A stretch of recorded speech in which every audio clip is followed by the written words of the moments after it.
The preceding announcement has been paid for by the New World Order. Die NWO ist überall und sie ist for life. Die NWO hat ganz viele Mitglieder hervorgebracht, die auch die New World Order geprägt haben und uns Fans. Und gleichzeitig gab es sehr, sehr viele Mitglieder in der NWO, die absolut unnütz waren. Und genau darauf gehen wir heute ein. Intro ab!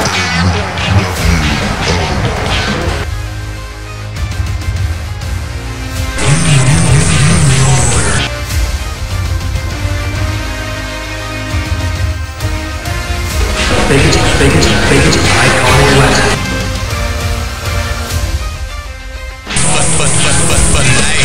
Dieser Mann, Eazy-E Eric Bischoff, er ist derjenige, der die New World Order, die NWO ins Leben gerufen hat. Und er erzählt natürlich auch gerne von der Geschichte, wie die NWO ins Leben gerufen wurde. Er hat sich ja damals auch sehr viel Inspiration aus Japan geholt.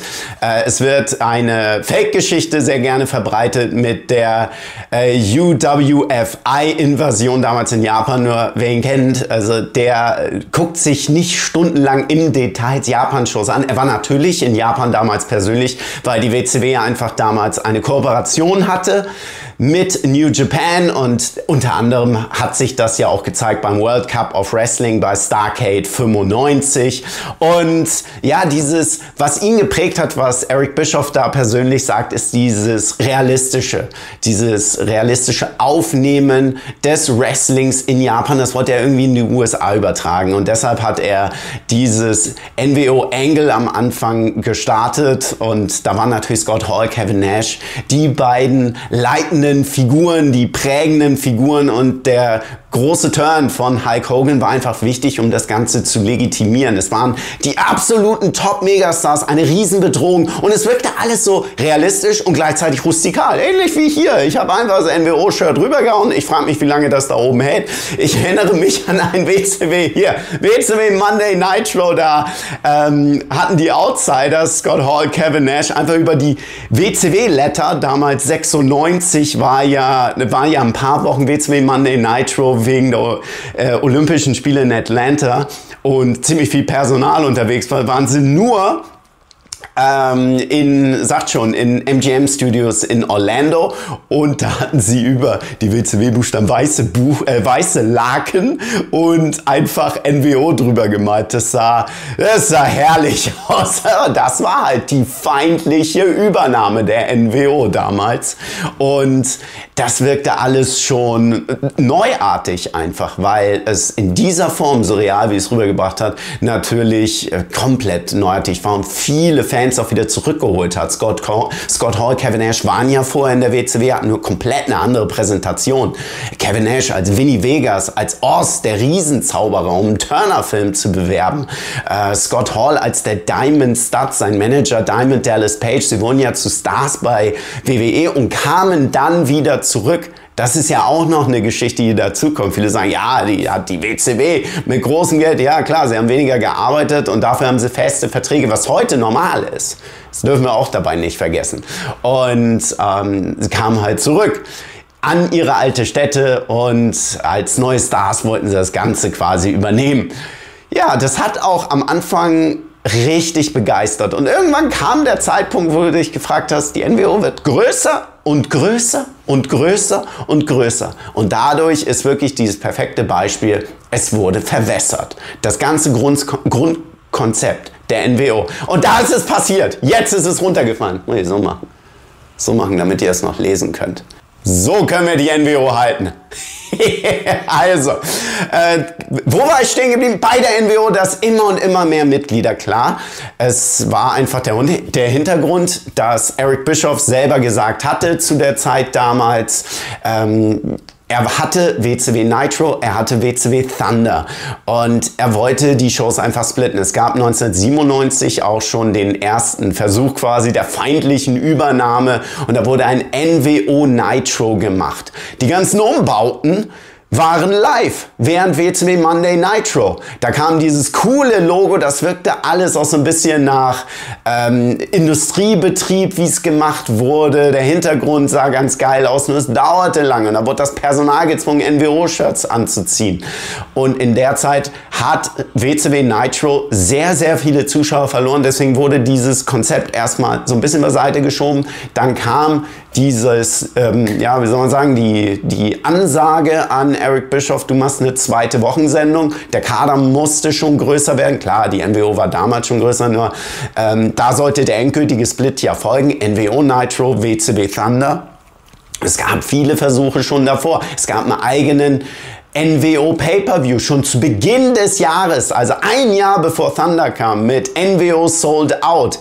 Das waren alles Versuche und die funktionierten nicht so wirklich. Rein NWO nicht. Die NWO funktionierte als diese Gruppierung, die dann reinkam und die WCW übernehmen wollte. Und das zeigte eben auch, je größer die NWO wurde, desto schlechter wurde das Ganze eigentlich. Und da waren einige Mitglieder bei über die Jahre. Es wurde auch immer wieder die NWO neu aufgelegt. Und da möchte ich auch drauf zu sprechen kommen. Hier habe ich die normale NWO quasi, wobei da gibt es ein kleines Detail, das ich noch zeigen möchte. Und natürlich das Wolfpack. Das Wolfpack, die schwarz-rote NWO. Sie wurde gesplittet. Da gab es dann quasi die Babyface-Gruppierung, die noch dazu kam bei der NWO. Das war dann so ungefähr die Variante, da hauen wir wirklich nur die Stars rein mit Kevin Nash, mit Sting, Lex Luger, die damals die Fronten wechselten, und Conan, der völlig aufgeblüht ist. Zu Beginn war sogar noch Kurt Hennig mit dabei. Nur das war relativ schnell dann auch getan. Und dann ging er wieder in die schwarz-weiße NWO zurück. Was halt jetzt dazu kommt, dass wir mal ein bisschen die Leute durchleuchten wollen. Eric Bischoff selber hat 5 Mitglieder genannt, bei denen er sagt, das sind die NWO-Mitglieder, die perfekt waren über die Zeit. Klar, Scott Hall, Kevin Nash, Hollywood Hogan zu der Zeit, ohne jede Frage. Conan habe ich genannt. Und ihn hier. Das war eines der meistverkauften Shirts. Six. X-Pac, wie er bei WWE genannt wurde, 1, 2, 3 Kid davor tatsächlich. Er war das 6. Mitglied und Six hat einfach diesen besonderen Faktor mit ausgestrahlt, hat das Original Wolfpack damals gegründet. Sie liefen ja nicht mit dem schwarz-roten Shirt, wie wir es dann im Sommer 98 oder Frühjahr 98 kennengelernt haben, sondern ja, er, also Six, Scott Hall und Kevin Nash waren gemeinsam einfach. Sie waren eine Clique. Sie waren die Clique von WWE ohne Shawn Michaels und Triple H, die dann bei der WCW ihr Ding durchgezogen haben. Und das war etwas ganz Besonderes und da auch Six ein wichtiges Mitglied. So, ich habe jetzt lange vorgeredet, wer wichtige Mitglieder waren, denn jetzt geht's ans Eingemachte. Da habe ich mir sehr viele Namen ausgemacht. Ich wollte erst 10 aufzählen und dann habe ich aufgeschrieben und es sind immer mehr und mehr und mehr geworden. Es gab, um das Ganze mal aufzugreifen, natürlich eine Zeit, wo die NWO im Jahr 97, also ich finde es geil, weil ich habe diese ganze Zeit miterlebt, damals als Fan, und ich erzähle es jetzt aus freien Stücken, wenn mal so Gedankensprünge sind, tut mir leid, ich bin, glaube ich, jetzt wirklich schon von 98, 2000, 96, 95 ganz am Anfang überall gewesen. Also, fang so an. Es gab schon im Jahr 96 ein Mitglied, bei dem ich sage, das war nicht so wirklich passend. Zum Beispiel, es war der Giant. Der Giant war das 4. Mitglied. Es sollte einfach dieses Überraschende sein. Der Mann, der eigentlich den Titel verloren hat gegen Hollywood Hogan, damals bei Hog Wild 96. Und er kann sie nicht besiegen, also schließt er sich ihnen an, quasi auf die Art und Weise. Und dann kam dieses Überraschende, dass er den Dungeon of Doom gechokeslammt hat. Offiziell war er der Giant, ein Mitglied des Dungeon of Doom. Also irgendwie, er war die ganze Zeit der Gegner. Und er dann als NWO-Mitglied hat nicht so wirklich funktioniert. Und dann war es irgendwann, er hat auch noch, was heißt überraschenderweise, das war ja dann der Grund, dass er nicht mehr NWO-Mitglied war, die allererste Niederlage der NWO kassiert bei Starrcade 96 gegen Lex Luger. Lex Luger war später NWO-Mitglied, nur er war der ideale Gegenspieler und viele unterschätzen, weil sie die Zeit, glaube ich, gar nicht mitgemacht haben oder es ignorieren wollen. Lex Luger war unfassbar over. unglaublich. Schaut euch einfach nur das 100. Monday Night Run, als Hulk Hogan, Hollywood Hogan, im Torture Rack besiegt hat. Die Halle ist explodiert. Auch als Randy Anderson, der Ringrichter, so noch gemacht hat, ist pure Emotion. Einfach genial. Wirklich genial. Und das hat eben das Ganze ausgezeichnet. Wenn du so eine starke Gruppierung als Bösewicht hast und die anderen da immer gegen ankämpfen, dann macht das die natürlich auch zu größeren Stars. DDP war da auch ein Beispiel. So, der Giant war also dann nach der ersten Niederlage bei Starrcade raus aus der NWO, dann sofort bei Sold Out wieder der erste Gegner gewesen. Und dann war es auch noch so, natürlich erst der Große, er wirkt so immer als die große Bedrohung. Dann war 2002, als die NWO bei WWE wieder ins Leben gerufen wurde. Das war auch eine sehr traurige Zeit der NWO. Ein Mitglied, und das, also je weniger wir über die NWO, vor allem nach WrestleMania 18 reden, desto besser ist es. Und da war auch Big Show dann schlussendlich erneut ein NWO-Mitglied, nur da diese ganze NWO nicht so wirklich präsent war und in irgendeiner Form eine Bedeutung hatte, verfiel das Ganze natürlich auch noch in der Art. So. Was noch in der Zeit damals kam, als die NWO immer größer wurde, hatte Eric Bischoff quasi offene Verträge den WCW-Stars angeboten, damit ganz einfach die WCW-Leute, bevor die NWO alles übernimmt, sie schon auf der richtigen Seite stehen. Und da kamen dann einige Namen zur NWO, wie Big Bubba Rogers, Michael Wall Street, VK Wall Street zu der Zeit. Leute, bei denen ich sage, okay, das passte, Buff Bagwell und Scott Norton, Vicious and Delicious als Tag Team Conan, der erst ein bisschen gebraucht hat, der dann später halt noch mit dazu kam. Das hat den Kader erstmal aufgebläht. Und dieses Aufblähen hatte einfach einen Grund. Wenn die WCW getourt hat, braucht es der NWO-Mitglieder, weil die Topstars waren nicht immer da. Und da hast du halt Leute mit NWO-Shirts gehabt und die sind dann da aufgetreten. Jetzt habe ich die Fotos gar nicht rausgepackt. Ich war bei der WCW-Tour. Wo ist das?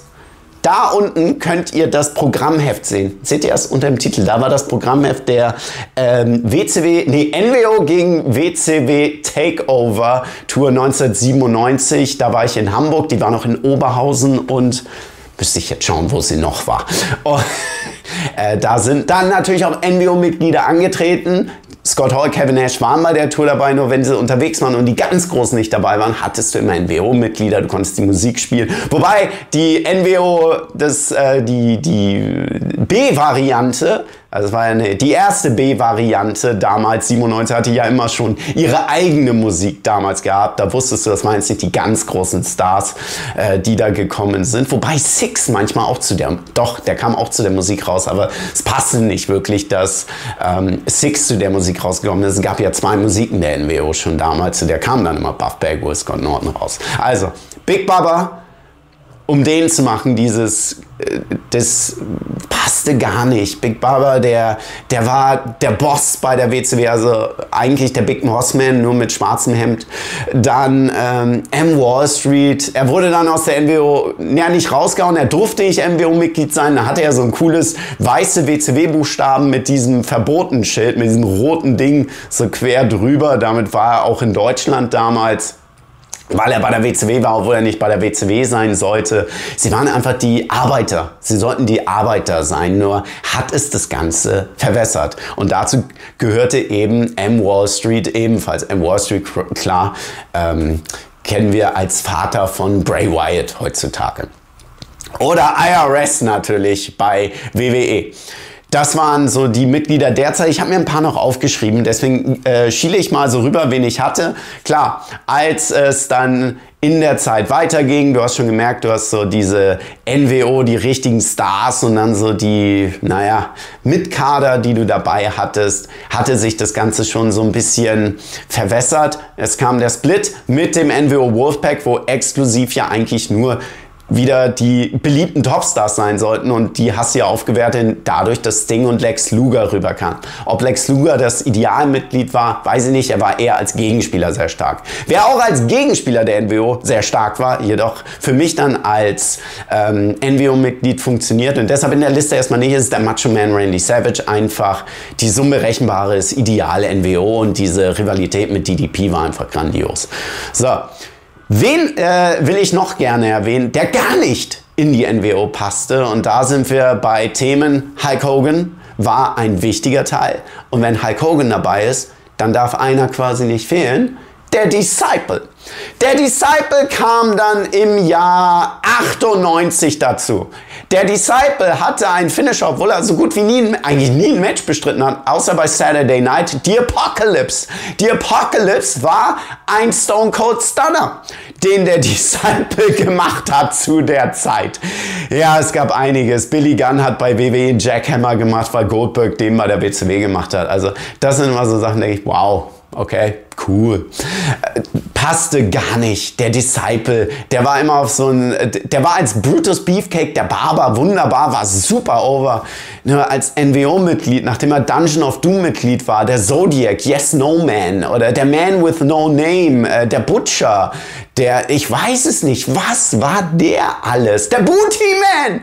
Er hat mit dem Hintern gewackelt und seine Arschbacken waren ausgeschnitten in der Hose. Das war er. Und dann war er plötzlich der bitterböse Biker mit einem Vollbart. Also der Disciple in der NWO. Weil Hulk Hogan eben sein bester Buddy damals war. Und Hulk Hogan hat noch jemanden mit reingebracht. Horace Hogan. Horace Hogan ist der Neffe von Hulk Hogan. Und Horace hat vorher und nachher nichts wirklich groß Auffälliges im Wrestling gemacht. Und als NWO-Mitglied, wie der entstanden ist, du wusstest es dann irgendwann, war ein Ravens-Flock zuerst, Horace, okay, als Außenseiter, ohne dass wir wirklich sagen, was er ist, meinetwegen. Nur dann wurde er in diese Geschichte mit dem Warrior, als er 98 zurückgekehrt ist, um gegen Hogan anzutreten, eingebunden. Da hat Hogan Horace angegriffen, wenn ich das meinem eigenen Verwandten, meinem eigenen Fleisch und Blut antue, dann, was glaubst du, werde ich mit dir machen, Warrior? Du bist ja mein größter Feind. Und plötzlich hat Horace Hollywood Hogan geholfen, damit er den Warrior besiegt. Und dann war Horace auch noch da als NWO-Mitglied. Also die Hogan-Freunde in diesem Fall hat nicht geholfen, dass sie NWO-Mitglieder waren. Ein weiteres Mitglied, das nicht so wirklich für mich reingepasst hat. Und weil ich bin ein Riesenfan von ihm. Das möchte ich mal gleich sagen, bevor jetzt losgeht. Wie kannst du das nur sagen? Hör zu, durchschnaufen, Schluck aus der Tasse von getshirts.de/Valandizanti nehmen. So viele Erinnerungen, die da rauskommen. Es ist grandios, es bringt so einen Spaß. Wen ich meine, ist ganz einfach Curt Hennig. Mr. Perfect, der eine oder andere kennt ihn so. Als NWO-Mitglied, nee. Natürlich war er so wirklich der das Arbeitstier war in den Sendungen. Er war US-Champion als NWO-Mitglied. Dieser Perfect Plex, der Hennig Plex gegen den Giant, das werde ich nicht vergessen, was er da gemacht hat. Das war einfach grandios. Wie er das gemacht hat. Wow, einfach. Nur, er war als Horseman so perfekt positioniert. Er hat den Spot von Arn Anderson genommen und ich dachte so, geil, das wird den Horsemen so viel geben. Nur zu der Zeit war es so, es war ein Hintergehen nach dem anderen einfach zu der Zeit und das war dann irgendwann zu durchsichtig und dann hatte Curt Hennig, Ric Flair die Tür bei War Games ins Gesicht gerammt, um die Horsemen endgültig zu begraben und dabei hatten die Horsemen gerade richtig Feuer gefangen. War das wirklich notwendig, dass er NWO-Mitglied wird? Er hätte bei den Horsemen bleiben können und das war ein besserer Platz für ihn, irgendwie präsenter. Er kam ja als Free Agent rein, hatte DDP erstmal betrogen und dann die Horsemen auch betrogen. Also weiß ich nicht, passte für mich nicht so wirklich, fand ich nicht so geil. Vor allem, wenn wir bedenken, seine Zeit vor der NWO als Horseman, die hat ihn sehr weit nach vorne gespielt und die Zeit nach der NWO als West Texas Redneck war auch nochmal eine absolute Kultzeit von ihm, als er Rap is Crap gesungen hat. Das ist, ich kann die Texte sogar noch. Mal, Rap is Crap war das andere und Good Old Boys, als sie live bei Nitro dann performt haben. Also, was heißt performt? Es hat keiner die Instrumente tatsächlich gespielt. Kurt Hennig hat gesungen. Das war geil mit den West Texas Rednecks. Ich hoffe, ihr könnt diese Erinnerungen teilen von damals. Ich habe ja damals, wie habt ihr eigentlich Nitro damals geguckt? Also wenn ihr jetzt die ersten 20 Minuten geguckt habt, das wollte ich eigentlich in der ersten Minute fragen. Ich habe Nitro damals, damit ich erzähle, wie ich es gesehen habe, damals auf TNT Europe geschaut. Jeden Freitag um 22 Uhr lief es und irgendwann kam noch Thunder im Jahr 98 dazu auf TNT Europe. Das konnten wir über Satellit empfangen, also 22 Uhr bis 0:30 Uhr ungefähr war dann Nitro und direkt im Anschluss WCW Thunder. WCW Thunder bin ich dann habe ich dann aufgenommen und am Samstagmorgen immer geguckt. Ich bin freitags nicht losgegangen. Ich habe Wrestling geguckt auf TNT Europe.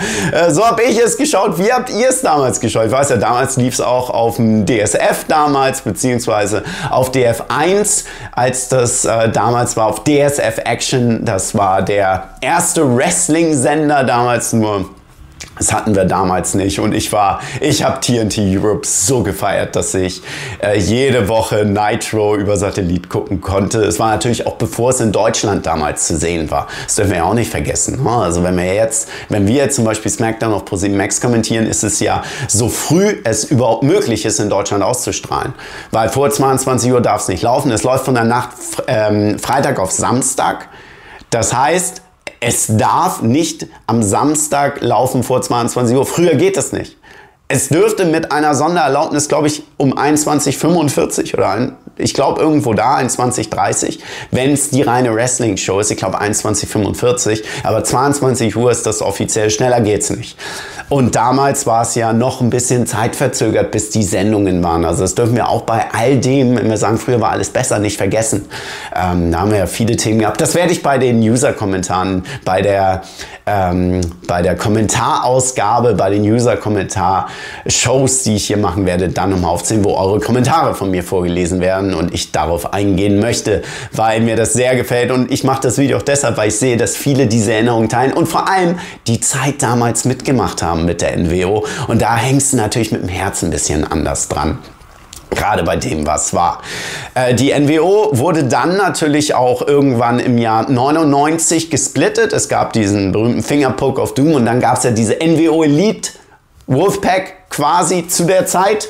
Da hatten wir ja schon diese Shirts schon gehabt, die roten Shirts mit dem Wolfskopf, was natürlich auch so eine Sache ist, ne? Dass das coole Wolfpack dann diese, ja, eigentlich Gruppierung war, die wir nicht mehr bejubeln wollten, war dann so ein bisschen ärgerlich und dann gab es das Wolfpack und das NWO-B-Team. Und da war wirklich alles versammelt, wo wir dachten so, wieso sind die überhaupt NWO-Mitglieder? Und da hatte Hogan die manipuliert, dass sie wer da der Anführer werden wollte. Vincent lass ich raus, weil Vincent so als Bodyguard, als Prügelknabe, okay, solange dann keine Matches waren, nur da waren relativ viele Matches, vor allem was WCW Saturday Night, wer da gar nicht in die NWO reingepasst hat, war Stevie Ray. Stevie Ray selber sieht es natürlich anders, klar, für ihn war das ein Karriereschub. Stevie Ray war also es hat ihn so weit gebracht, dass er bei Fall Brawl 98 in diesem 3-Team Wargames Match zwischen Team NWO, Team WCW und Team Wolfpack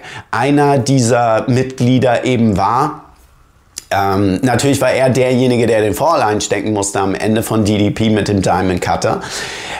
Nur Stevie Ray er war nicht Booker T. Booker T hat ja alles daran getan, das hat er selber gesagt, dass er nicht NWO-Mitglied wird, weil irgendwann war es einfach zu viel. Hat sich nicht hervorgehoben. Du warst eher als Gegenspieler dann größer, wobei er auch nicht so wirklich der hartnäckige Gegenspieler der NWO war, vor allem zu der Zeit 98, da war er ja eher Television Champion zu der Zeit Booker T. Und Stevie Ray, einfach damit er seinem Bruder hintergeht, wurde er NWO-Mitglied und ja, dann den Slapjack immer dabei gehabt. Er hat einen guten Spot bekommen. Es war irgendwie, für mich war es, und es wirkte auch wirklich wie ein Disconnect einfach bei Stevie Ray, wo es nicht passte, wo es auch nicht passte. Der dann gerade zu einem Zeitpunkt 98 nach dem Screwjob von WWE kamen ja Leute erstmal, also da kam schon auffällig nicht ein großer Schub, aber ein kleiner Schub aus Leuten, die damals bei WWE waren, zur WCW und direkt zur NWO. Bryan Adams ist da das Beispiel, bekannt als Crush natürlich bei WWE. Und die Frage war, warum Bryan Adams? Auch Bryan Adams als dieser Kona Crush, der Hawaii Crush, der die Kokosnuss zerdrückt hat, den Cranium Crush als Finisher hatte, das war schon cool. Und dann so dieses NWO-Mitglied mit dieser random Ringgear, die er getragen hat, diese Ultra-Koteletten. Als er nicht mehr in der NWO war, Bryan Adams, da war er plötzlich wieder irgendwer, als er an der Seite von Brian Clark, Wrath, damals bei der WCW, Chronic gegründet hatte. Ein cooles Tag-Team auf jeden Fall gewesen, zumindest in der WCW-Zeit. Also das war so auch eins dieser Mitglieder. Ich gehe kurz auf meine Liste. Wen habe ich da gedacht? Oh ja, einen, den ich noch gar nicht hatte. Den NWO-Stinger. Der NWO-Stinger hat sich... Wo habe ich Sting? Da habe ich. Wo ist er? Da habe ich Sting. So, das war ja eigentlich dafür gemacht, um Angle zu machen. Ich hatte ja einen Unterschied zwischen Angle und Storyline im letzten Video erklärt. Und das war dieses große, auffällige Angle im Regen, als er aus der Limousine rausgekommen ist vor Fall Brawl 96, um quasi darzustellen, oh, ist jetzt Sting wirklich ein Mitglied der NWO etwa geworden, weil zu dem Zeitpunkt waren ja alle paranoid. Wer wird der nächste Große, der zur NWO rübergeht? Und hatte dann Lex Luger auf dem Parkplatz angegriffen, als es geregnet hatte. Nur es war natürlich der Fake-Stinger zu der Zeit.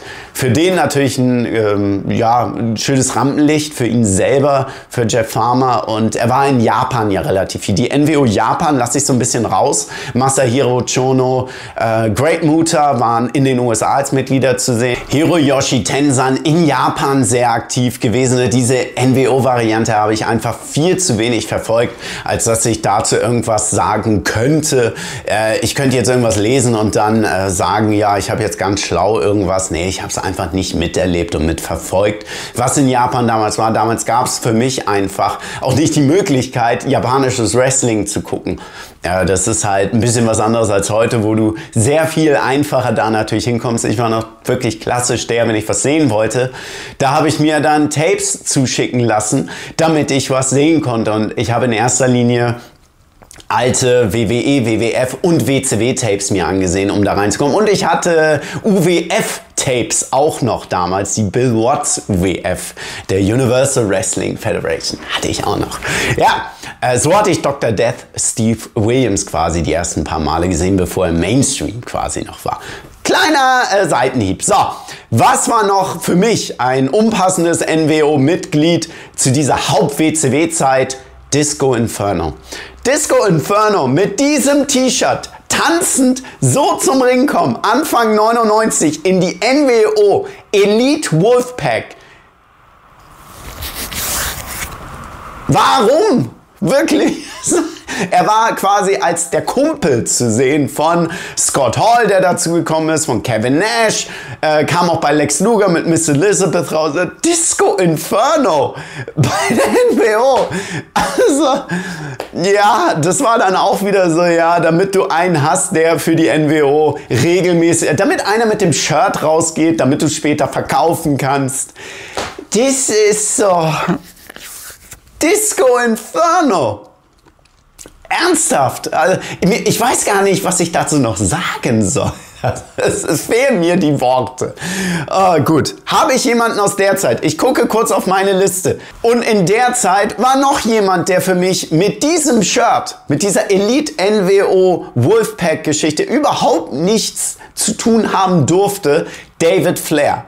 Der Sohn von Ric Flair, der hatte nicht das Talent des Vaters. Ich glaube, das dürfen wir so neutral sagen. Das sagt er auch selber, dass er zu viel auch zu der Zeit einfach bekommen hat. David Flair war US-Champion. Ich weiß noch, ein Match gegen Dean Malenko dann als Da war dann David Flair nicht mehr in der NWO, das wurde ja schnell dann wieder gedreht.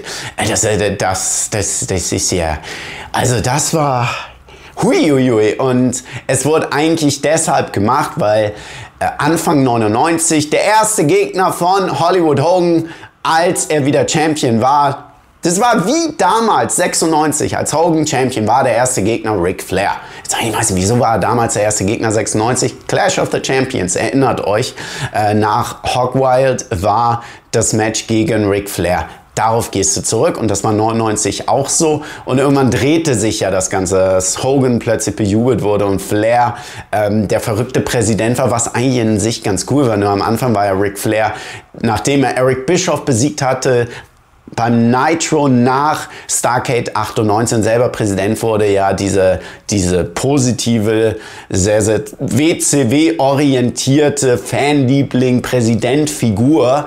Und er ist natürlich gegen die NWO angetreten und die NWO hat wieder einmal einen Betrug gehabt. Ihr merkt, es wurden immer viele Betrüge gemacht und das war diesmal mit einer Skimaske. Kam David Flair raus mit einer Blondine, die rausgekommen ist, die wir damals als Samantha kennengelernt haben, so hieß sie damals, und es war Tori Wilson, die waren auch NWO-Mitglieder und das war also wirklich komplett, dachte auch wieder es zu machen, um einfach so eine Sensationslust zu erfüllen. Der Sohn betrügt den Vater.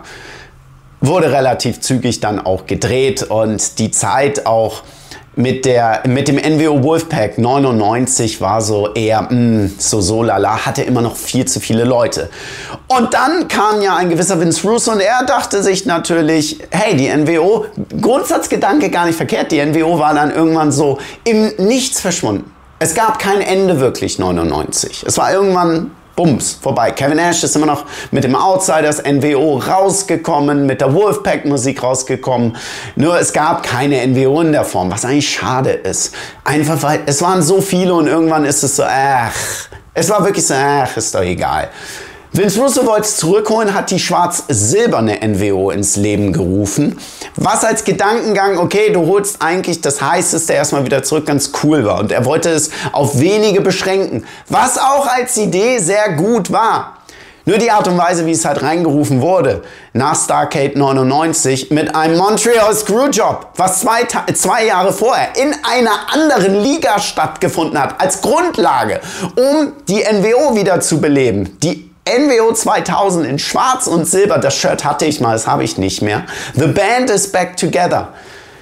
Merkt ihr, wie skurril das einfach war? Und genau so ist es dann im Endeffekt abgelaufen. Diese NWO war quasi verflucht, wenn man so will, denn ursprüngliche Mitglieder waren die Outsiders, Scott Hall, Kevin Nash, Bret Hart und Jeff Jarrett. Bret Hart als World Heavyweight Champion, Jeff Jarrett als US Champion, klar, die Outsiders irgendwann vielleicht als Tag Champs. Nur Kevin Nash relativ zügig verletzt gewesen, dann Scott Hall mit seinen eigenen Problemen. Ich erinnere mich, ihn auch einmal hier in Deutschland gesehen zu haben, in einem Match gegen Fit Finlay bei der Millennium Tour. Es gab die Millennium Tour im Februar. Müsste im Februar gewesen sein, 2000. Das Millennium Final gab es ja dann im Sommer oder im Herbst. Das weiß bestimmt einer von euch, der einzige oder der erste, müssen wir ja sagen. Das war der reine Deutschland Pay-Per-View damals, der auf Premiere lief. Sehr coole Veranstaltung auf jeden Fall. Und daher auch schon, Scott Hall, das war aber nicht sauber, hatte Scott Hall. Ja, mit seinen berühmten Dämonen zu kämpfen natürlich zu der Zeit. Jeff Jarrett als NWO-Mitglied durchaus verständlich, weil er der Chosen One, der Auserwählte. Nur nachdem alle irgendwie weggefallen sind, weil Bret Hart eben auch selber eine Gehirnerschütterung hatte, mehrere Gehirnerschütterungen hatte. Und klar, es wird über die eine gesprochen, das hatte sich halt viel gesammelt. Er ist extra nach Deutschland geflogen, bei der Millennium Tour eben, um sich zu verabschieden. Da ist er nicht als NWO-Mitglied gekommen, sondern wollte einfach vor den Fans Hallo sagen, war so gerne, weil die deutschen Fans einfach geliebt hat über die Jahre. Die war einfach verflucht, die NWO. Das war das ganze Problem. Dann war Jarrett derjenige, der alleine die NWO hochhalten musste. Der ist immer mit dem NWO-Shirt rausgekommen. Damit er es nicht alleine macht, hat er noch zwei Leute, die da so mehr oder weniger reingepasst haben, noch dabei gehabt, nämlich Die Harris Boys. Ron und Don Harris. Ja, wirklich. Finisher damals H-Bomb. Also so wie jetzt der Finisher von Ilja Dragunov heißt, das sind zwei Unterschiede. Also bei dieser Double Flapjack, soll ich mal so nennen. Das fand ich noch cool von den beiden als Finisher. Nur die Harris Boys als NWO-Mitglieder, auch mit der NWO-Musik rausgekommen. Also das war, die NWO hat sich, je mehr Leute dazugekommen sind, einfach verloren. Und das Problem war, sie ist immer im Sand verlaufen. Sie hat nie ein Ende gefunden. Sie war einfach irgendwann nur da. Und wenn man dachte, obwohl es so geil war, diese 3 Buchstaben zu haben, ist die ganze Energie einfach verflogen, weil sie sich überall einfach verteilt hat und du konntest dem Ganzen nicht mehr folgen. Und das war dieses nicht verdiente, unharmonische Enden der NWO. War der Split von NWO Black and White und NWO Wolfpack im Jahr 98 etwas, was dem Ganzen richtig neuen Schub gebracht hat. Dieser Zoff innerhalb der NWO, der ja schon 97 angedeutet wurde, zwischen Hulk Hogan und Kevin Nash. Den gab es ja da schon, dieses berühmte Nitro, wo sie sich gegenüberstanden und dann haben sie sich wieder verbrüdert. Da waren die 2 Lager schon zu sehen.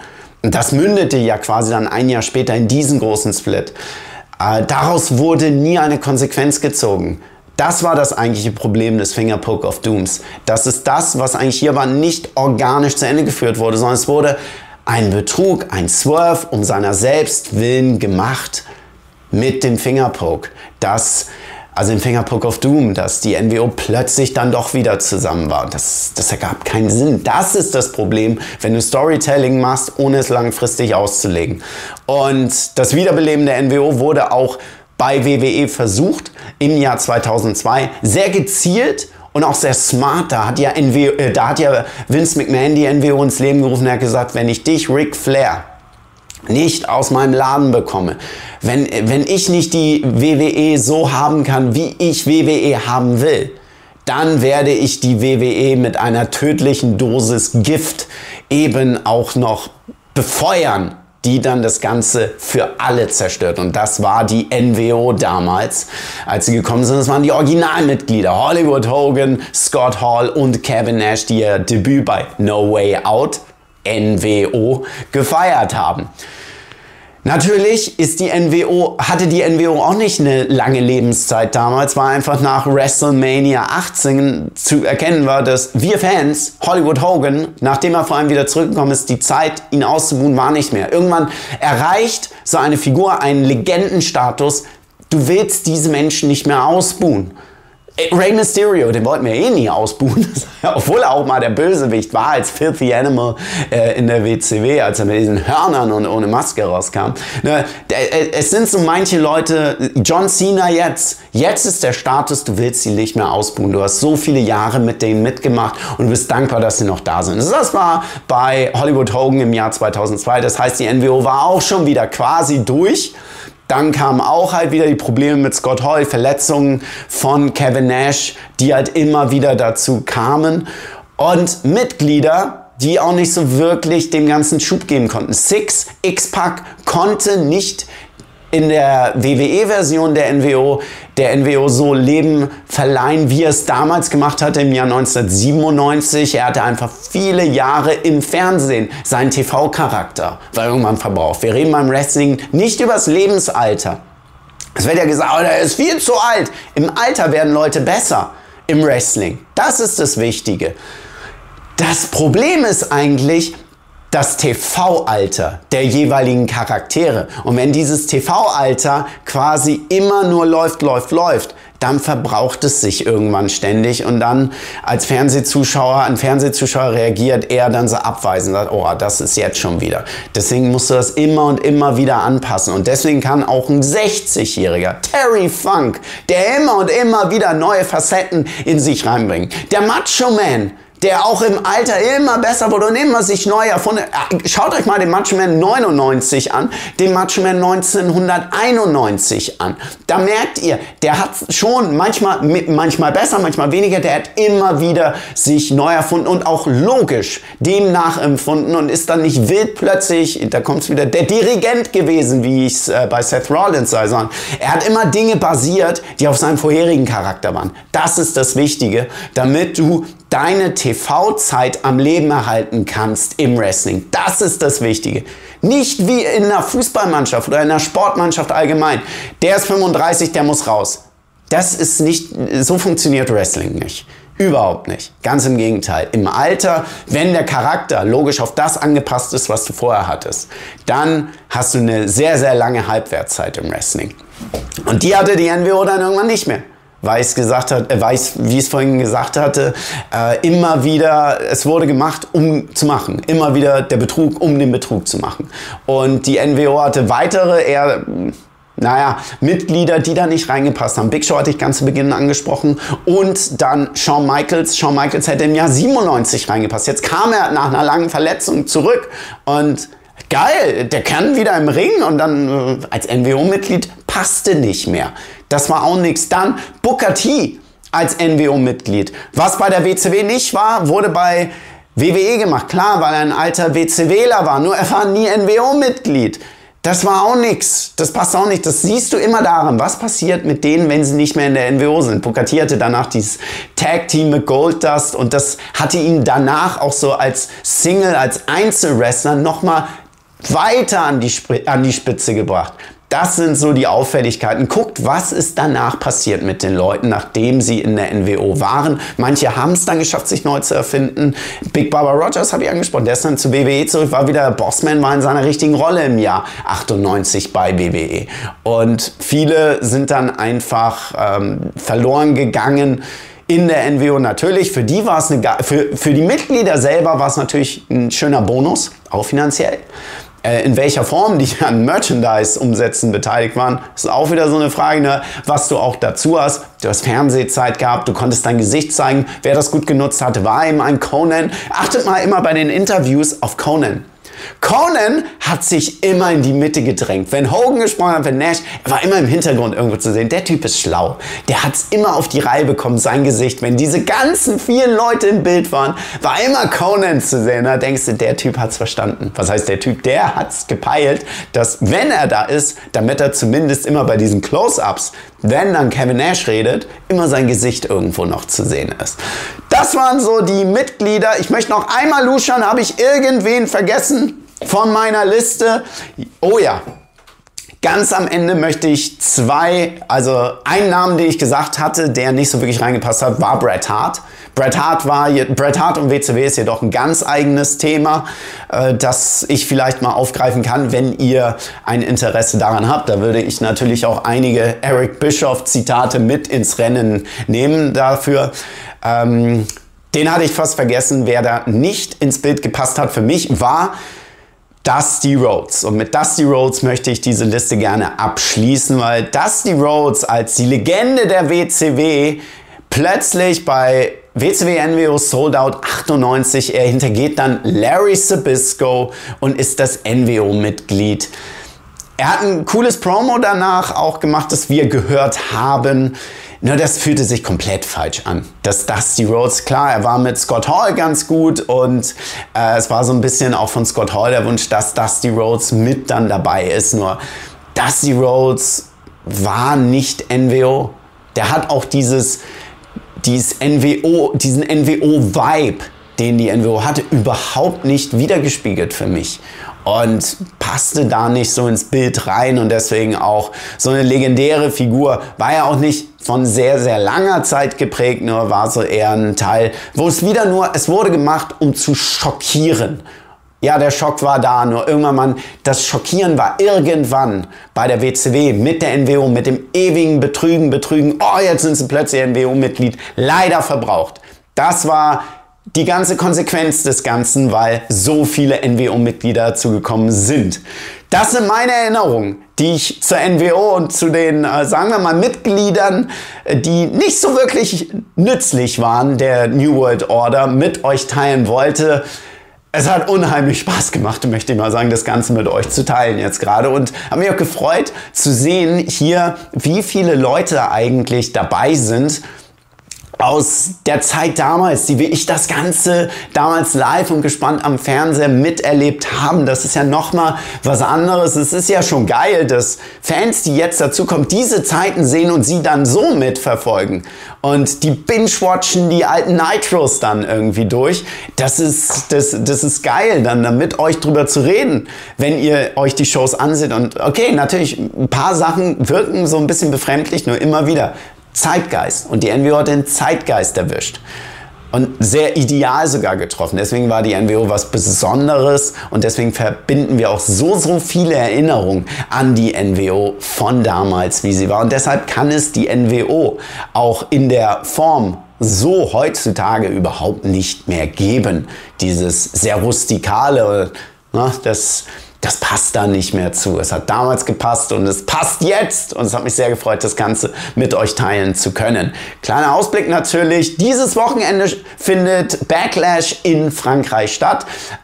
Wie ist das Interesse an einer Vorschau? Gerne mal rein. Ich weiß nicht, ob ich es zeitlich hinkriege, aber ich glaube, wenn es einer schreibt, vor allem, wenn einer bis zum Ende hier liegt, das freue ich mich umso mehr. Dann werde ich natürlich unten, dann werde ich darauf mal auch eingehen. Dann werde ich versuchen, nochmal ein Vorschauvideo zu machen. Natürlich wird es einen Rückblick auf jeden Fall zu Backlash geben. Das ist ja logisch, dafür sind wir da. Danke, über 1500 sind inzwischen hier auf dem Channel angekommen. Da hat einer runtergeschrieben, das ist ja ganz verwunderlich, dass der so viele Channels hat, obwohl er so kurz dabei ist. Der Channel, den gibt es, glaube ich, mein erstes Video gab es vor 12 Jahren. Ich habe einfach nicht regelmäßig gemacht. Und jetzt, also ich habe ja den Channel gehabt, bevor ich bei WWE kommentiert habe. Und jetzt, es bringt Spaß. Es bringt echt Spaß. Es sind manchmal auch sehr interessante Beiträge da unten, die auch falsch sind, fachlich. Da hatten wir ein paar Experten einfach. Nur glaube ich, das sind die sich selber ein bisschen darstellen wollen. Können sie machen. Fake News Seiten, Party machen. Hier sind die Leute, die wirklich Spaß am Wrestling haben, die auch in den Erinnerungen schwelgen wollen, die aktuell auch so sich Gedanken machen, nur das Ganze genießen wollen und nicht Wrestling gucken wollen, um dann zu sagen, also ich mag das alles gar nicht, dann guck was anderes. Darum geht es nämlich nicht, sondern wir gucken es, weil wir Spaß haben wollen. Noch was? Ich habe ja auf das Nitro hingewiesen, Nitro Cap. Mache ich gerne unten rein, wenn ihr es möchtet. Und ja, wenn ihr wollt, natürlich über den Code Valandi15 könnt ihr euch den holen. 15% Rabatt bekommt ihr da noch von mir. Ich glaube, zum Review vom Backlash habe ich eine Neuigkeit dann noch zu vermelden. Also wenn ihr was braucht aus dem Euroshop, nutzt den gerne. Ihr bekommt 15%. Ich bekomme quasi ein kleines Dankeschön von Fanatics, die dann natürlich, die ja jetzt meinen Star der Woche küren. Das werde ich bei Backlash natürlich auch mal sagen. Hey, cool, dass sie von dir kommen. Die schauen sich das Ganze an, finden das auch sehr cool, auch wie wir das Ganze in den Kommentaren so handeln, dass das sehr geordnet und auch sehr, ja, ich sag's intelligent eigentlich argumentiert wird und nicht polemisch. Also, das ist mein Feedback an euch.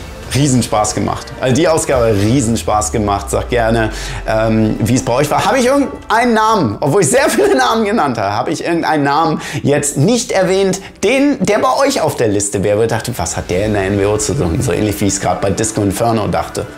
Der tanzende Disco in der NWO, im NWO Wolfpack. Gerne unten rein. Ich freue mich aufs nächste Video. Habt eine schöne Wrestling-Woche. Viel Spaß bei Backlash. Da hören wir uns ja dann spätestens, beziehungsweise jetzt erstmal am Donnerstag bei NXT auf Pro7 Max bin ich diese Woche und dann am Samstag ab 22 Uhr bei SmackDown Backlash Review hier. Die Sirenen gehen bei mir schon an. Schöne Wrestling-Woche. Bis zum nächsten Mal. Die NWO ist for life. Und nicht nur das. Hört ihr das? Ich wollte eigentlich mit folgendem abschließen. Die NWO ist for life und just too sweet.